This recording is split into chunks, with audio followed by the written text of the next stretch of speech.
எல்லாருக்கும் வணக்கம். நம்ம வந்து சிம்பிளா வந்து ஃபாஸ்ட்டா பண்ற ஒரு கிரேவியோ, அது வந்து பசிக்கு சாப்பிடுறதுக்கோ, ஒரு சாலிட் ஃபுட்டோ அந்த மாரி வந்து இந்த மீல் மேக்கர வந்து வெந்நீர கொதிக்க விட்டு, அதில கல் உப்பு போட்டு ஒரு ஃபியூ மினிட்ஸ் அத டிப் பண்ணிட்டு மூடி வச்சுட்டோம்னா, நல்லா வெந்துரும்.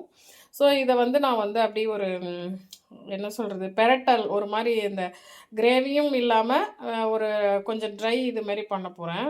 கடாயில எண்ணெய் விட்டு கடுகு, கருப்பு உளுந்து, சோம்பு தாளிச்சிருக்கேன், சீரகம், அதுக்கப்புறம் பெருங்காயம். ஜஸ்ட் அப்படி நம்ம ஆனியன்,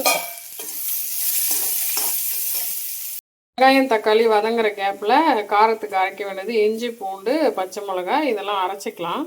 ஸோ அரைச்சதை சேர்த்துட்டோம். பச்சை மிளகா இந்த அரைச்சோம் இல்லையா எல்லாம் சேர்த்து அதுக்கப்புறம் இந்த மஞ்சப்பொடி, இதுக்கு உண்டான உப்பு சேர்த்துருக்கேன். ஆல்ரெடி மீல் மேக்கர்லேயே நம்ம உப்பு போட்டிருக்கோம், சோயாலையும். எல்லாமே சேர்ந்து வதங்க ஆரம்பிச்சுட்டு இந்த நம்ம வேக வச்ச இந்த சோயாவை வந்து ஆட் பண்ணிக்கலாம்.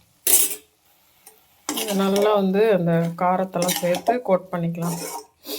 மிளகாத்தூளும் போடலாம். நான் இந்த டைம் தான் ஃபஸ்ட் டைம் ட்ரை பண்ணுறேன். ஸோ நம்மளோட சோயா ரெடியாக எடுத்து ட்ரை பண்ணுங்கள். தேங்க்யூ. டேஸ்ட் நல்லா தான் இருக்குது. ட்ரை பண்ணேன். ஸோ இனிமேல் தான் சப்பாத்தி பண்ணணும்.